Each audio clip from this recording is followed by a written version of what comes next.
This is Saltiness Isn't Bliss. Thanks for hanging with me in my kitchen today where I am going to show you how to make stuffed cabbage casserole.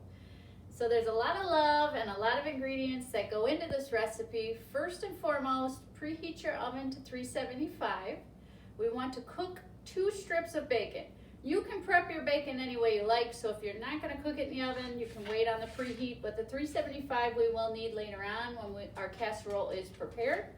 In the meantime, I am going to put my 2 slices of bacon in the oven. I've also got a pot here. This is the same pot I featured in the creamy cauliflower recipe. This is my steaming pot. So I've got about 1 inch of water in there, my steaming tray. I'm going to turn that on high to get my water going. So we've just turned our pot on to high to get the water boiling so we can steam our coleslaw.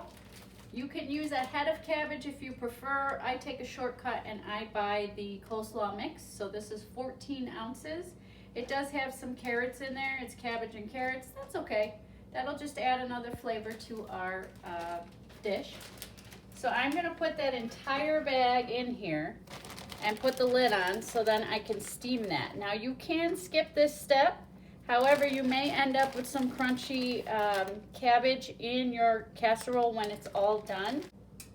Okay, so while my coleslaw mix is starting to heat up and eventually steam, I'm going to move on to my next step. So my next prepping step will be to take 1 pound of ground beef that is cooked and drained. And either you can cook it right then and there and just leave it in the pan, or in this case I already had it prepared. So I'm going to put that in my pan there. I'm going to turn my burner on in between medium high and high because I do want to boil this. I want all these ingredients over here to blend together. Next, I'm going to add some dried minced onion. You can put fresh onion in here if you prefer. 3 garlic cloves that I've minced.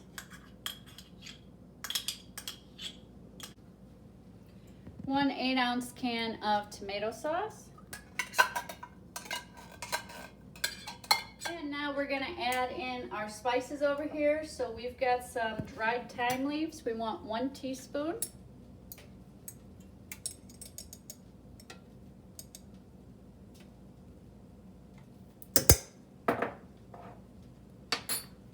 Ground red pepper and black pepper, we want 1/4 teaspoon each.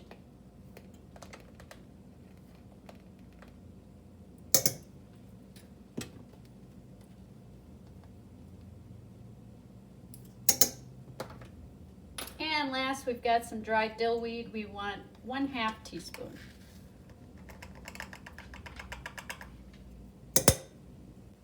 Now you want to just take a spoon, blend all that together really well, put the lid on, and we're going to simmer it for 5 minutes.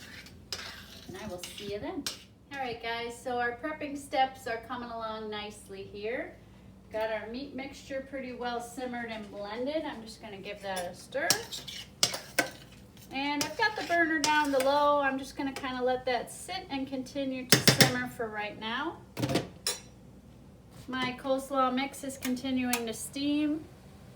Need a couple more minutes on that, so I will put the lid back on. And my next step is to cook some rice. I go with instant rice. It's just quick and easy. So we want 1 cup of rice. And if you're going with the instant, you want whatever the measurement of the rice is, you want 1/2 water. So 1/2 cup of water. I'm going to turn the burner on high. Once the water starts to boil, we will dump the rice in and turn the heat off and just let that cook. So there's how that looks right now. We want to set that aside and let it cool because we will need to rip it into smaller pieces or cut it into smaller pieces with our fingers or even with a knife and fork. But either way, we want to let it cool just a bit when it first comes out. So I will be right back in a bit. Okay, we are in our final and last step of prepping before we can create our casserole and pop it in the oven.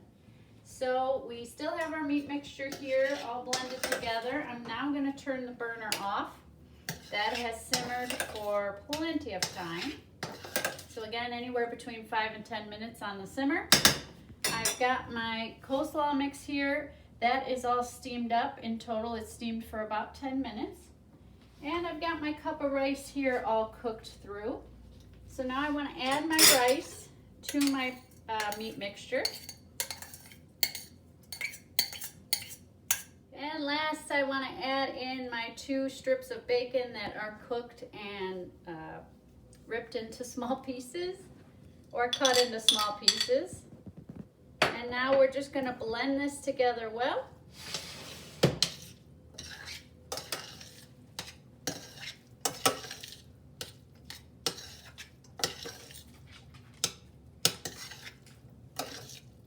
Okay guys, so if you want to get your best dish that can hold a casserole and is oven safe, and we want to just put a light coat of cooking spray in that pan.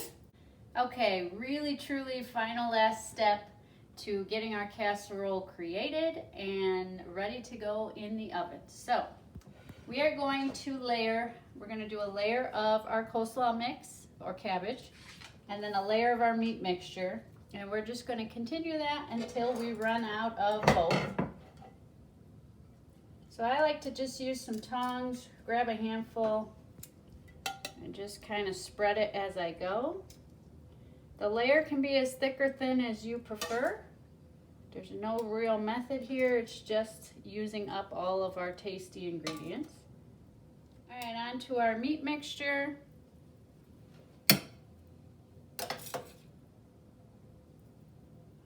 So I usually do a cabbage mixture on the bottom, a meat mixture in the middle, and then one last cabbage layer on top.